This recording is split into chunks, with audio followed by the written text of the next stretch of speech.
Hello, I'm Craig Maurer. Welcome to this edition of Special Report.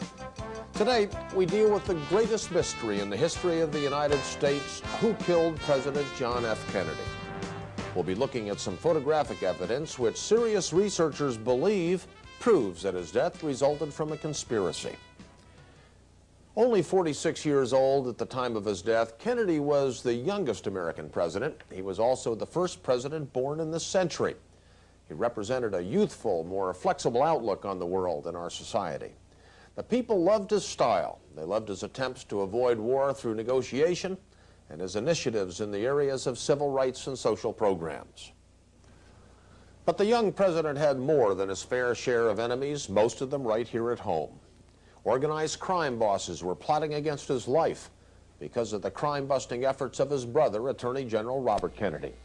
Politicians were fearful of his attacks on the status quo, and the military and attendant intelligence agencies were angry over Kennedy's lack of aggressiveness during the Bay of Pigs invasion and the subsequent Cuban Missile Crisis. In the fall of 1963, Kennedy had angered military leaders by announcing that he was withdrawing all U.S. military personnel from South Vietnam. In the midst of these tensions between the young president and the American establishment, Kennedy made a political fence-mending trip to Texas.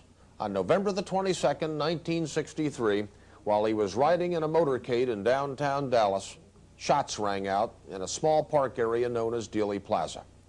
Kennedy was rushed to a nearby hospital, but was declared dead shortly after 1 p.m., and events moved rapidly after that. In the minutes following the president's death, virtually the entire nation sat in shock by their radios and television sets to hear details of the tragedy. Lyndon Baines Johnson was sworn in as the 36th president, and the Dallas police stunned the world by apprehending a suspect within 2 hours of the shooting death of both Kennedy and Dallas policeman J.D. Tippit. That suspect's name was Lee Harvey Oswald, and within hours the media was filled with an astonishing wealth of information about him. An ex-Marine who had attempted to defect to Russia, Oswald was immediately labeled as a loner and a malcontent. Police quickly produced an abundance of evidence, including a rifle found in the Texas School Book Depository, a building overlooking Dealey Plaza. They traced that rifle to a Dallas post office box used by Oswald. The Dallas district attorney proclaimed an open and shut case against Oswald, who insisted he was innocent. The suspect told newsmen, "I'm just a patsy." And it was 10 months later that a government commission created by President Johnson reported that Oswald was in fact Kennedy's lone assassin and that there was no conspiracy. And the American people accepted this conclusion because they had already been conditioned to accept Oswald's guilt. In February of 1964, Life magazine had published on its cover a most incriminating photograph of Oswald holding a rifle and wearing a pistol in his belt. The caption accompanying that picture bluntly stated, "Lee Oswald with the weapons he used to kill President Kennedy and Officer Tippit." Yet this was 7 months before the Warren Commission announced their conclusion of Oswald's guilt. But was this photo a fake? Well, one assassination researcher and graphics expert has spent more than 2 decades studying this picture, which he claims to be a clever forgery used to incriminate Oswald. That expert is Jack White of Fort Worth, Texas. Let me show you the results of my photo analysis and see if you too can detect the graphics blunders which prove that a powerful conspiracy resulted in the death of President Kennedy. The photograph in question was one of 2 allegedly found by Dallas police investigating President Kennedy's murder. And how did this picture suddenly turn up on the most influential magazine in America? The leak of this important piece of evidence is certainly mysterious. Now, Life originally was offered that photo by an anonymous donor, but ended up paying Oswald's wife Marina less than $5,000 for a copy of the original. But at least 2 other copies of that picture quickly were made public. They were published across the country by the Associated Press. Although it seems apparent that these photocopies were leaked by the authorities sworn to uphold the law, there was no official criticism of this unorthodox treatment of material assassination evidence. And what about the man pictured with the rifle in this photo? Well, according to Warren Commission documents, Oswald was shown the photograph while being questioned by Dallas Homicide Captain Will Fritz. Now, Fritz reported that Oswald said the picture was not his. The face was his face, but that the picture had been made by somebody who superimposed his face on somebody else's body. The other part of the picture, he said, was not him at all, and he'd never seen that picture before. So, the authorities said that the incriminating photograph was proof of Oswald's guilt. Oswald, on the other hand, claims the picture is some sort of a fake with his face pasted on somebody else's body. Now, if in fact that photograph is a cleverly contrived fake, there must be much more to Kennedy's assassination than simply a lone, misguided assassin.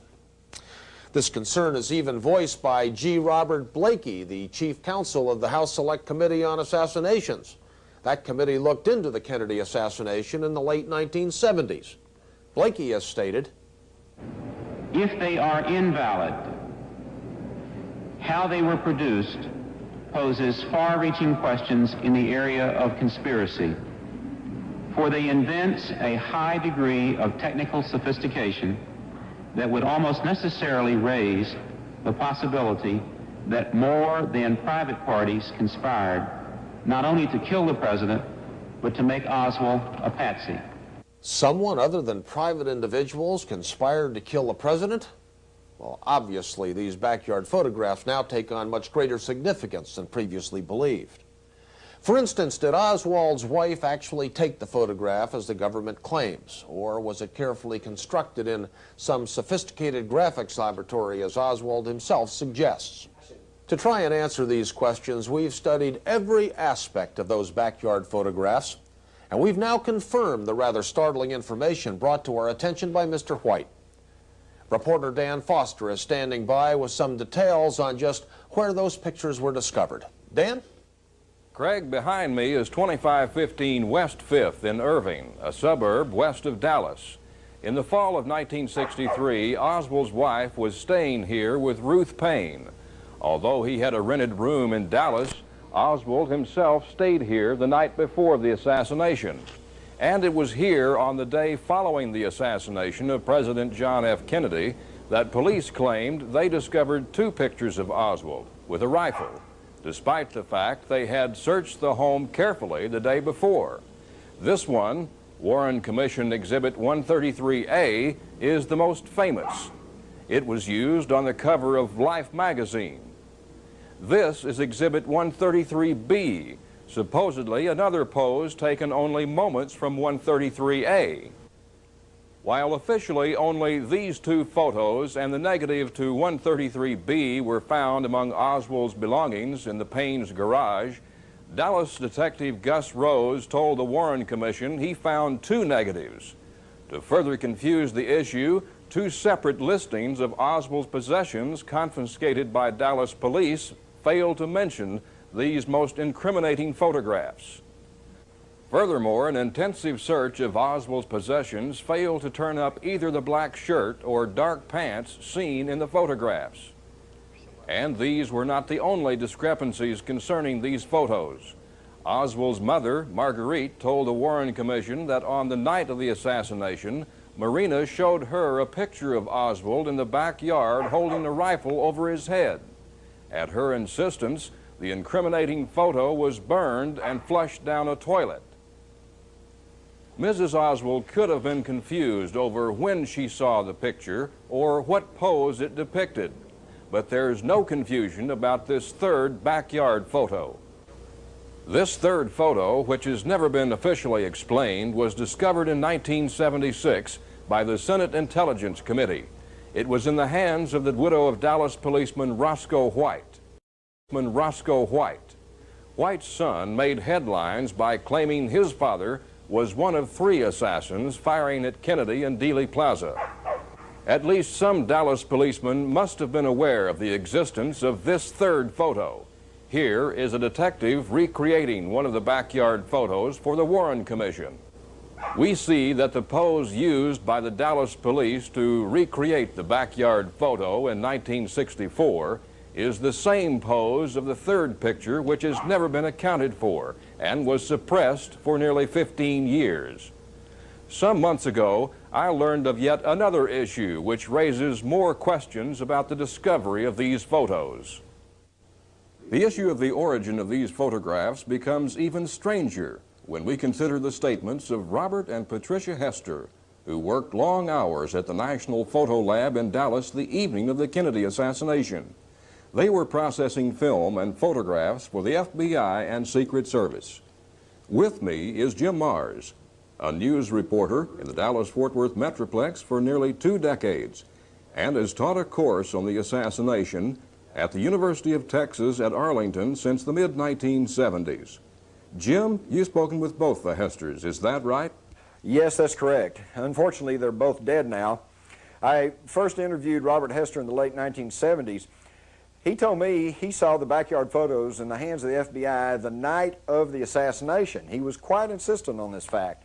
Of course, that's the day before the photos officially were discovered.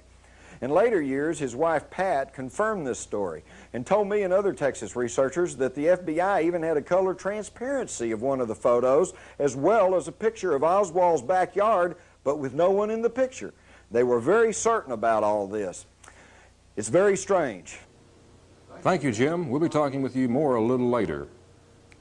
To add to the mystery, yet another version of the backyard picture of Oswald was discovered in 1967. This picture, similar to the one used on Life's cover, was found by Dallas oil geologist George de Mohrenschildt, who was described by the Warren Commission as Oswald's last known close friend. De Mohrenschildt discovered the picture among his stored possessions upon his return to the U.S. from a lengthy stay in Haiti. That was long after the assassination. This photo contains more background image on the outer edges of the picture than the original print police claim to have found. It also shows finer detail, evidence that this photo was made with a high-quality camera, not at all like Oswald's cheap Imperial reflex. While there's been no official explanation for this de Mohrenschildt photo, it's been assumed it's a copy of backyard photo 133A. Yet this could not be, since the detail of the de Mohrenschildt photo is so much better than 133A, and it contains more background than the original. It appears that the de Mohrenschildt photo itself is a composite picture made up of 133A and the border of the film plane aperture of Oswald's camera. To add to the mystery, the de Mohrenschildt photo has an inscription on the back, reading, "Hunter of Fascist, ha ha ha." This odd inscription was first written lightly in pencil, then traced in ink. Handwriting experts have determined that the handwriting does not belong to Oswald or his wife or even George de Mohrenschildt. In a strange twist of fate, de Mohrenschildt, a Russian nobleman by birth, was close friends of Jackie Kennedy's parents, and also of Oswald, the man accused of murdering her husband. The de Mohrenschildts have said they believe the photograph was planted in their possession to further fix the idea of Oswald's guilt in the public's mind. Thanks a lot, Dan. I want to return to you in just a moment, but first, let's just go back a bit. In order to establish the real origin of those backyard photographs, we begin with the camera used to make them. This is an Imperial reflex camera. It's a poor quality camera, handheld, and normally you hold it at waist level and view scenes by looking down into the top viewfinder. Now, reportedly, this camera belonged to Lee Harvey Oswald, who by all accounts was quite interested in photography. Yet very few photos made with this camera were actually found after the assassination, other than those 2 incriminating backyard pictures. Now, this camera was allegedly discovered in the Payne home by Oswald's brother Robert on December the 8th, 1963. That was 2 weeks after the assassination, and after several intensive police searches of that home. When the FBI did get the camera in February of 1964, it wasn't working, and Marina was unable to identify it as belonging to her husband. Later, however, in 1964, apparently after being coached by government lawyers, Marina changed her story. She said it was, in fact, the camera used to make Oswald's picture. Now, Dan's standing by in Dallas to tell us the official version of just how those photographs were made. Dan? Craig, it was here in the small backyard of this 2-story frame house at 214 West Neely Street that the incriminating photos were supposedly made in the spring of 1963. The Warren Commission determined the Dallas office of the U.S. Weather Bureau reported that March 31st was cloudy with traces of rain all day. Marina's accounts of her picture-taking session here in the backyard changed several times while testifying to the Warren Commission. First, she couldn't recall taking any pictures. Then she remembered taking only one. Recalled by the commission and shown both pictures, she agreeably stated that she may have taken two, but only two. Of course, it is now known that a third such photograph exists. According to Marina's testimony, the photo session only took a few minutes. Marina said about noon on that Sunday she was hanging out clothes when she saw Lee come downstairs from their apartment dressed all in black. He carried a rifle and was wearing a revolver on his hip. Marina laughed to see her husband dressed so outrageously. Lee didn't laugh. "Take my picture," he said. Marina begged off, saying she didn't know how to take a picture. Lee said he would set it all up and all she had to do was push a button. She reluctantly agreed, and Lee arranged the camera settings, handed the camera to Marina, and struck a pose. Click, one photo was made. Lee walked over and took the camera. He advanced the film and handed it back. Walking back, he struck yet another pose. Click. A second photo was made, and the session was over.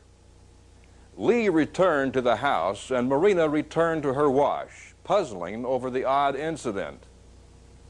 But did this actually happen? Oswald claimed he had never seen the pictures before. Marina has been unclear about the incident from the beginning and could not identify the camera early on. Today, she says she did take 3 photos, but a 4th is known to have existed. It's all very strange, Craig. Strange indeed. Now remember, Oswald himself told police that the picture was a fake. And Captain Fritz reported Oswald denied ever seeing that picture. And Oswald told Fritz that he understood photography very well and that in time he would be able to show that it was not his picture, that it had been made by somebody else. Of course, Lee Harvey Oswald never had the chance to prove his claim that that incriminating picture was a composite fake. He was shot and killed by Dallas nightclub owner Jack Ruby 2 days after the assassination in the basement of the Dallas police station while being escorted to a car handcuffed between 2 policemen. But while time ran out for Oswald, others have taken up the challenge. Over the years, Jack White and other assassination researchers have diligently studied the backyard photographs, and their findings are very shocking. We return now to Dan for a detailed account of Mr. White's research. Craig, I'm here in the office of Jack White, a graphics expert in Fort Worth, Texas. Mr. White has studied the JFK assassination case since the day it happened, and as a photographic consultant, Jack presented some of his graphic analysis to the House Select Committee on Assassinations in the late 1970s. Mr. White, what got you interested in the assassination case? Well, Dan, I've worked in graphic arts since graduating from TCU in 1949. At the time of the assassination, I was vice president and executive art director of the largest advertising agency in Fort Worth. I read Oswald's comments about the backyard photos and how they were fakes, and I decided to check it out for myself. And what have you found from your studies? Well, Dan, I obtained good quality prints of the backyard photos from the National Archives back in the early 70s. Since then, I've studied them extensively. Along with other researchers, I've found many things about these photos which make me highly suspicious of them. There are many aspects which seem to point to fabrication. You mean the pictures may have been faked somehow? Yes, exactly. I would especially point to problems with the body of the figure in the photograph, the rifle, the telescopic sight, Oswald's face, the picture's backgrounds. Let me explain. And explain he did. Here's what White and other researchers have discovered about the famous photograph. We'll start with the figure in the incriminating backyard pictures. Notice the odd leaning posture of the figure in the photograph. When this picture is printed backwards, the lean becomes even more pronounced. Mr. White's studies indicate that the figure's center of gravity lie outside its weight-bearing foot, a physical impossibility. Then there are problems with the figure's proportions. Here are the two photos reportedly found in the Payne garage. The most famous one, the one on the left, is known as the Warren Commission Exhibit 133A. The other is 133B.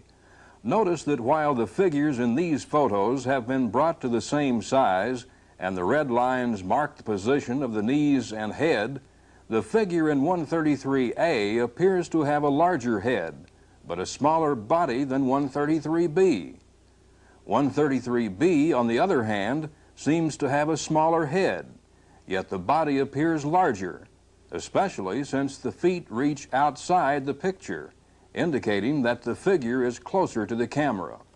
Here we see the figure's knees and toes in the same place, yet the figure on the right appears to be about 6 inches shorter than the one on the left.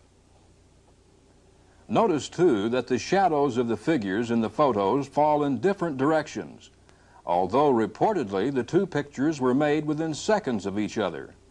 133A's shadow is in a 10 o'clock position, while 133B's shadow is more in a 12 o'clock position. In what we call 133C, the third photograph, only discovered 13 years after the assassination, White pointed out that the figure's shadow again falls in the 10 o'clock position. But while the figure seems to be in the same position, the shadow reaches up the fence in the background, yet appears to be cast by a figure which is much shorter. In 133A, White noticed the upper left arm was much too short and the elbow abnormally high, perhaps as much as 6 to 8 inches above the waist. In this photo, there is simply a hand gripping the rifle. In dozens of tests trying to recreate this picture, no one has been able to duplicate this unnatural posture. Here, White has taken the backyard photo 133A and matched it with a reconstruction of the picture. He made this comparison overlay with 133A and a photo of a man striking a similar pose. After matching the size of the rifles in both pictures, White noticed that one shoulder is much lower than the other. If the right shoulder, arm, and rifle all matched up, you would expect the left shoulder and arm to also match, but it doesn't. Further evidence of possible sloppy touch-up work on this picture is here in this blow-up of 133A. Notice the fingers on the left hand appear normal, slender fingers with clearly defined fingernails. But on the right hand, the fingertips appear to be missing. There's no sign of fingernails on these stubby fingers. Mr. White also noticed a wristwatch on the figure's left wrist. Oddly enough, however, no one recalled Lee Oswald owning such a watch, and no wristwatch was found among his possessions, either at his rooming house or at the Payne home. In addition to problems with body shapes and a vanishing wristwatch, researchers have found problems with the rifle. The Warren Commission puzzled assassination researchers by publishing this ad, which it stated was a duplicate of the magazine ad from which Oswald reportedly ordered a rifle. Why show the public a duplicate when the original ad was readily available, researchers asked. Later investigation showed that the February 1963 ad supposedly used by Oswald offered a 36-inch rifle. The rifle now in the National Archives, identified as the assassination weapon, is 40 inches long. To hide this discrepancy, the government panel simply published a later ad which indeed advertised a 40-inch rifle. This discrepancy in rifle length is mirrored in discrepancies discovered by White. He found that when the figure in photograph 133A was blown up to match Oswald's known height of 5 foot 9 inches, the length of the rifle was entirely too long. And when the rifles were brought to the same size, matching its official 40.2-inch length, Oswald appears 6 inches too short. But an even stranger problem exists with the rifle's telescopic scope. White discovered that in 133A, the clearest and most famous of the backyard photos, the rear end of the scope appears to be missing. He even found wrinkles in the pants where the end of the scope should be.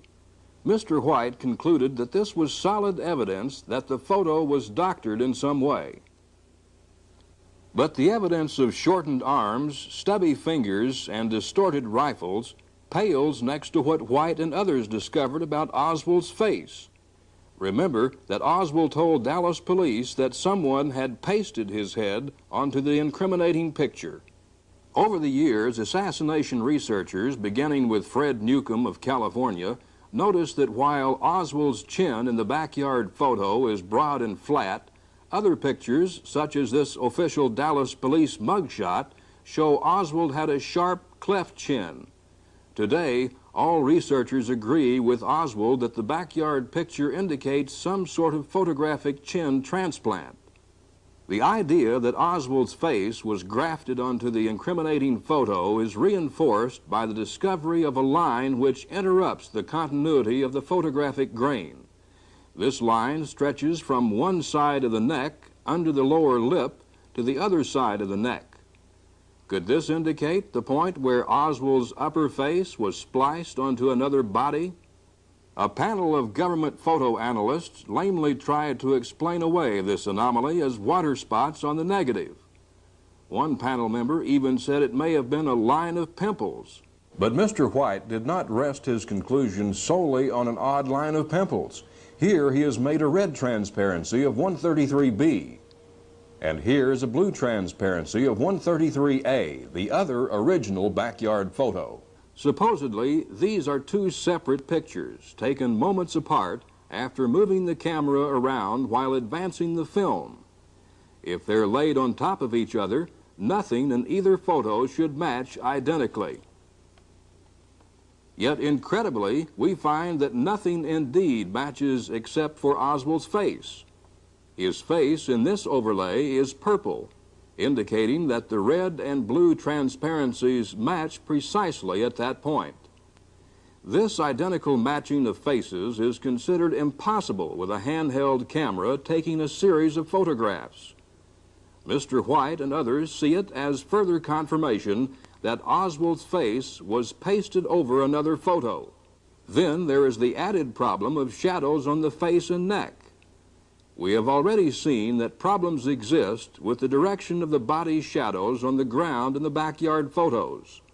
Mr. White points out that in the first picture, a V-shaped shadow falls under Oswald's nose, seeming to confirm his wife's statement that the photos were made about noon with the sun high in the sky. Yet on the next photo, the V-shaped shadow remains identical despite the fact that Oswald's head has tilted to the left. Also notice that while the shadow under the nose indicates a sun directly above, there's a heavy shadow on the right side of his neck and sunlight on the left, indicating light from yet another direction. Mr. White reported inconsistencies with shadows throughout the backyard photos. Here in 133B, we see sunlight coming from the figure's left, throwing shadows. Mr. White reported inconsistencies with shadows throughout the backyard photos. Here in 133B, we see sunlight coming from the figure's left, throwing shadows well to the right rear as evidenced by the shadow of the rifle barrel on the stairway post. Yet we see a patch of light on the right side of his neck, which should be in shadow, and the V-shaped shadow under his nose remains the same. Oswald's neck in the backyard photos presents other problems besides shadows. Here, in 133A, a slight bulge can be detected on the left side of his neck. Oddly enough, this unexplained bulge is not seen on the neck in 133B, but a similar slight bulge can be found in the shadow of the stairway post several feet to the rear of the figure. After making careful measurements of Oswald's neck using the formula circumference equals pi times the diameter, White compared this to these official police mugshots. The one on the left was made in Dallas, while the one on the right is from New Orleans. White concluded that both police mugshots depicted Oswald with a collar size of about 14.5 inches. But the backyard photo depicts Oswald with a collar size of more than 16 inches.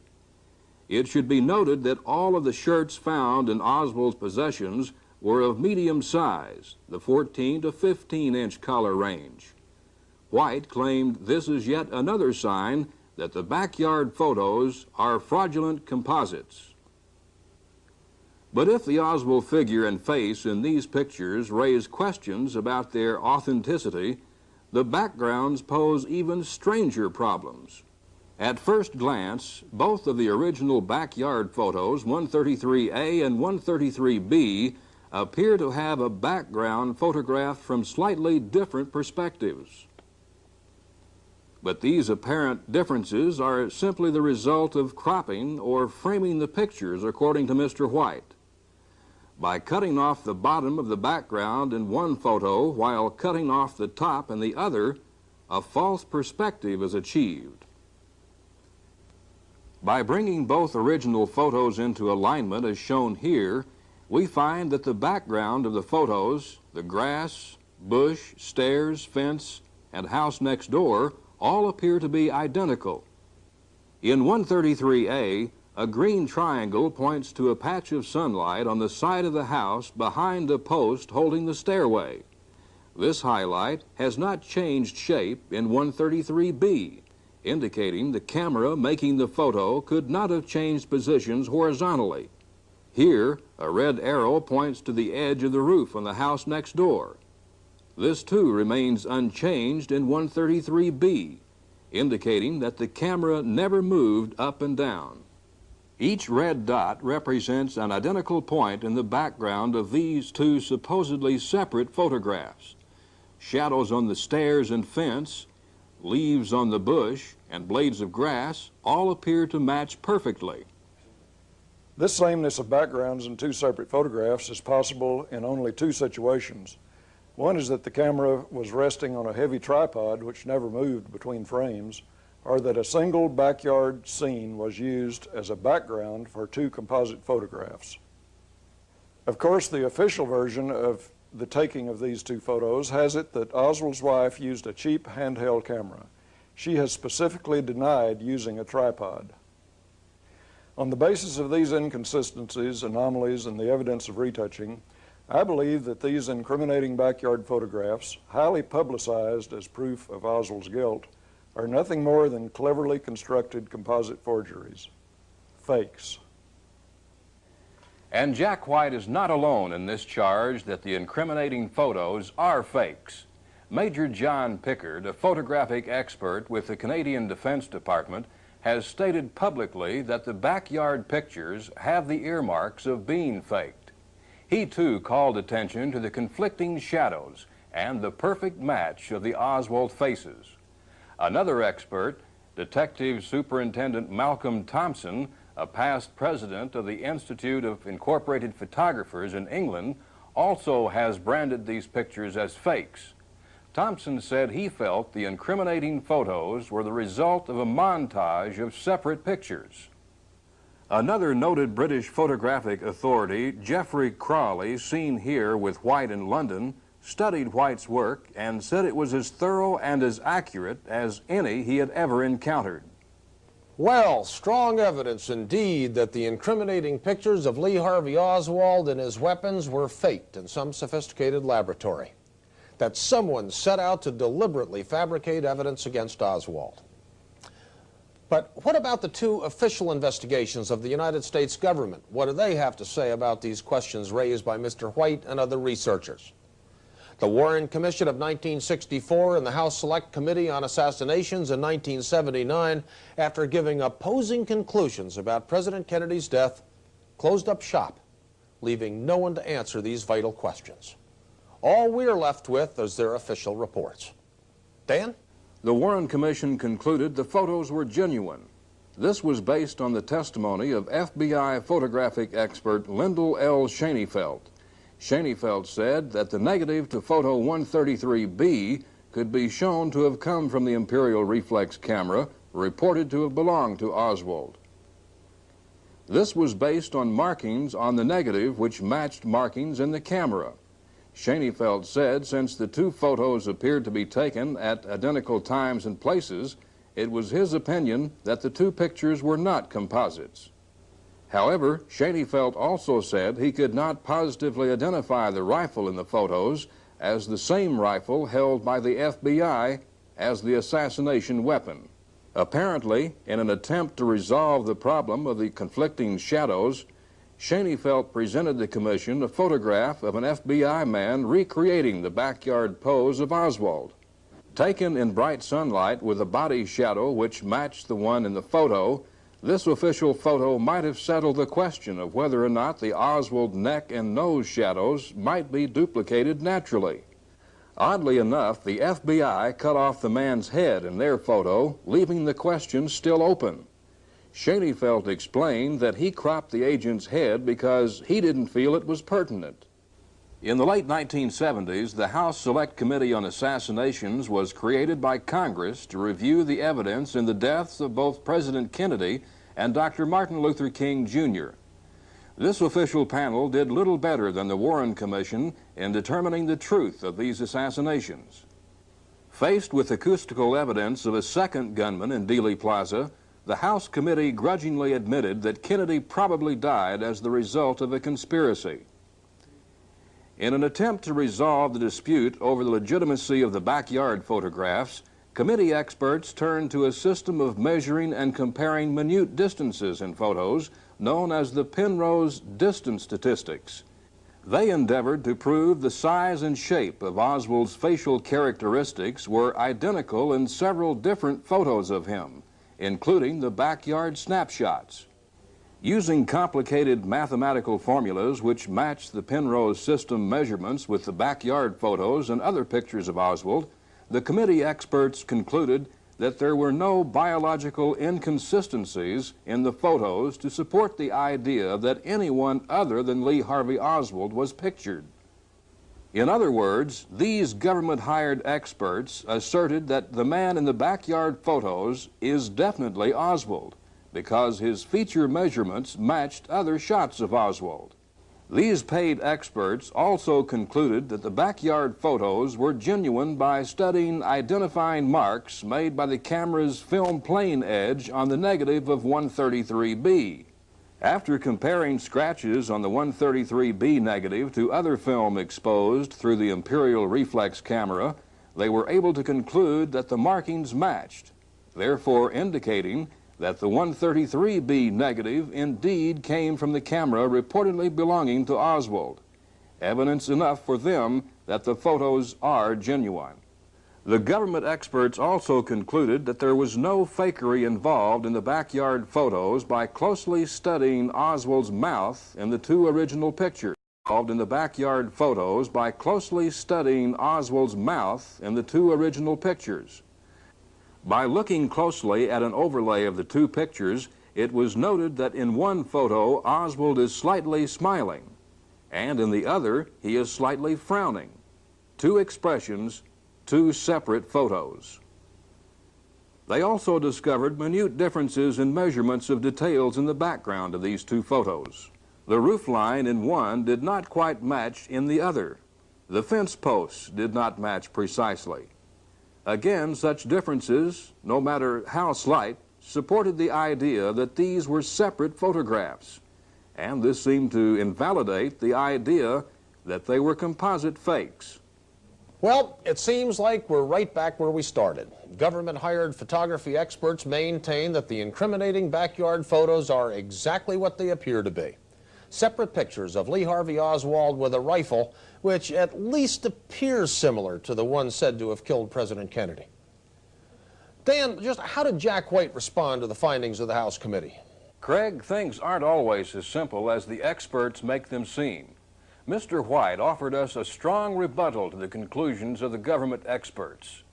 In reporting the results of the Penrose measurements of Oswald's facial characteristics, it seems the House committee was less than honest. Note in this comparison chart of Oswald photos published in an appendix to the committee's report, 3 measurements have been left out. These 3 just happen to include the same areas of suspicion raised by Jack White, namely Oswald's nose length, earlobes, and most significantly his chin. White said if these 3 missing measurements have been added to the Penrose study, it most likely would have revised the numbers to the extent that a conclusion that all of the Oswald photos were identical in facial features would not have been possible, especially considering the controversy over the shape of Oswald's chin. So the committee chose to simply delete the troublesome figures. The conclusion that the one backyard photo negative could be traced to the imperial reflex camera is even easier to explain, according to White. He said the ballistics-type evidence of markings on the negative which matched markings made by the imperial reflex camera can be explained 2 ways. One method would simply be to acquire the imperial reflex camera. Keep in mind it was not found until some time after the assassination. White said an exposure could have been made through the camera which would show nothing but the markings on the edge of the negative. This fabricated negative edge, when combined with a faked backyard photo, would have resulted in a negative of the faked picture with the negative markings traceable to the imperial reflex camera. However, Mr. White said another way to achieve the same effect would be simply to build a composite picture using one backyard background, add a figure with a rifle, then Oswald's face, and photocopy the whole thing with the imperial reflex camera.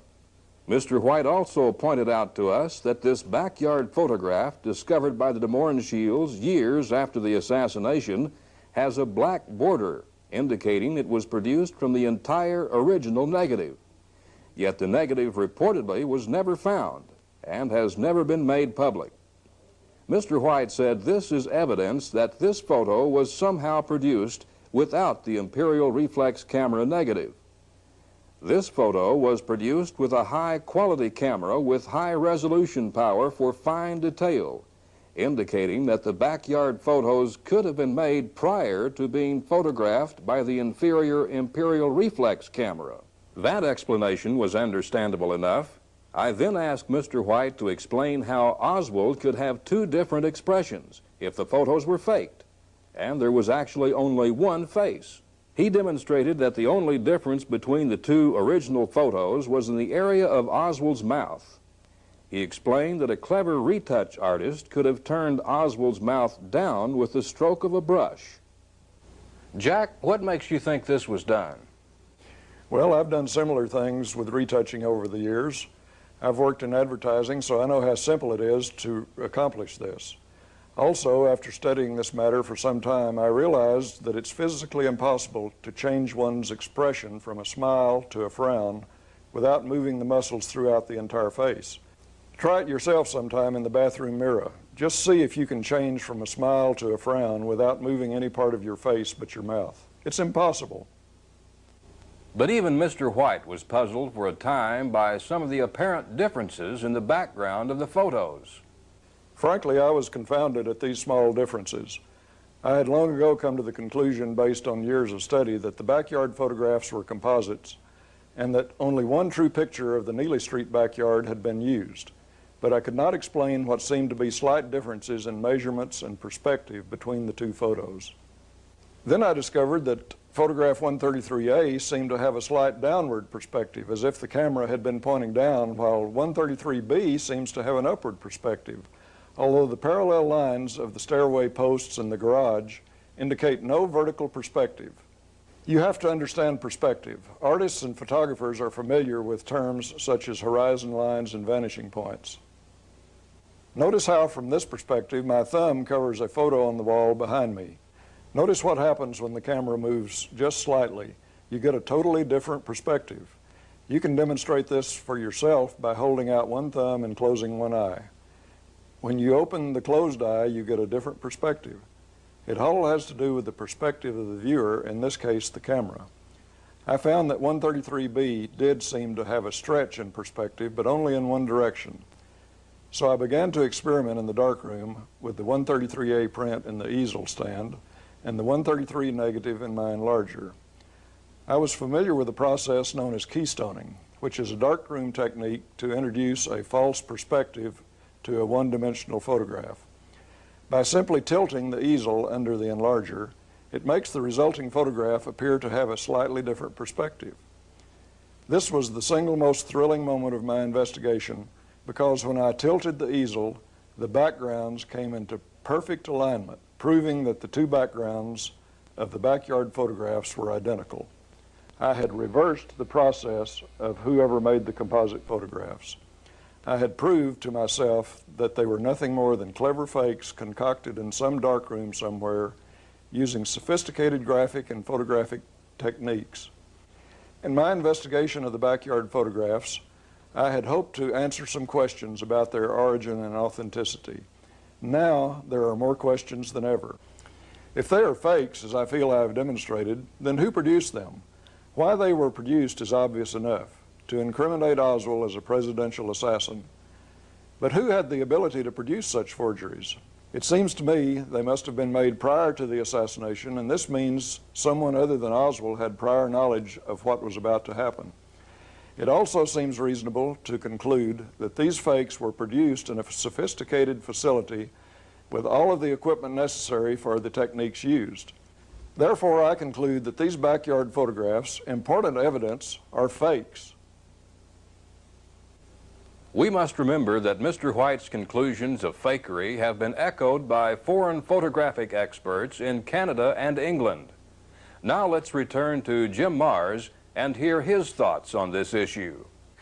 I think I speak for many people who have studied the assassination when I thank Jack White and the many others who have made such a painstaking study of the backyard photographs.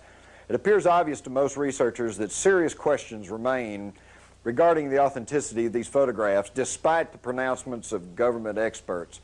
I need not remind the audience of the many instances that the government pronouncements have proven false. And in this case, I'm afraid that in recent years, certain people within the federal government have become suspect in Kennedy's unsolved murder. In the coming years, it'll be up to the citizens of the United States to look beyond the official pronouncements regarding Kennedy's assassination and view the available evidence for themselves. So, there you have it. Do you believe the conclusions of government experts that the backyard photos are genuine and evidence of the guilt of Lee Harvey Oswald? Or do you believe the research by Jack White and others, which throws grave doubt on the legitimacy of this evidence? Was this photograph used to incriminate Lee Harvey Oswald a fake? The decision's up to you. Until next time, I'm Craig Maurer saying thank you for joining us for this special report. And how did this picture suddenly turn up on the most influential magazine in America? The leak of this important piece of evidence is certainly mysterious. Now, Life originally was offered that photo by an anonymous donor, but ended up paying Oswald's wife Marina less than $5,000 for a copy of the original. But at least 2 other copies of that picture quickly were made public. They were published across the country by the Associated Press. Although it seems apparent that these photocopies were leaked by the authorities sworn to uphold the law, there was no official criticism of this unorthodox treatment of material assassination evidence. And what about the man pictured with the rifle in this photo? Well, according to Warren Commission documents, Oswald was shown the photograph while being questioned by Dallas Homicide Captain Will Fritz. Now, Fritz reported that Oswald said the picture was not his. The face was his face, but that the picture had been made by somebody who superimposed his face. They had already been conditioned to accept Oswald's guilt. In February of 1964, Life magazine had published on its cover a most incriminating photograph of Oswald holding a rifle and wearing a pistol in his belt. The caption accompanying that picture bluntly stated, "Lee Oswald with the weapons he used to kill President Kennedy and Officer Tippit." Yet this was 7 months before the Warren Commission announced their conclusion of Oswald's guilt. But was this photo a fake? Well, one assassination researcher and graphics expert has spent more than 2 decades studying this picture, which he claims to be a clever forgery used to incriminate Oswald. That expert is Jack White of Fort Worth, Texas. Let me show you the results of my photo analysis and see if you too can detect the graphics blunders which prove that a powerful conspiracy resulted in the death of President Kennedy. The photograph in question was one of 2 allegedly found by Dallas police investigating President Kennedy's murder.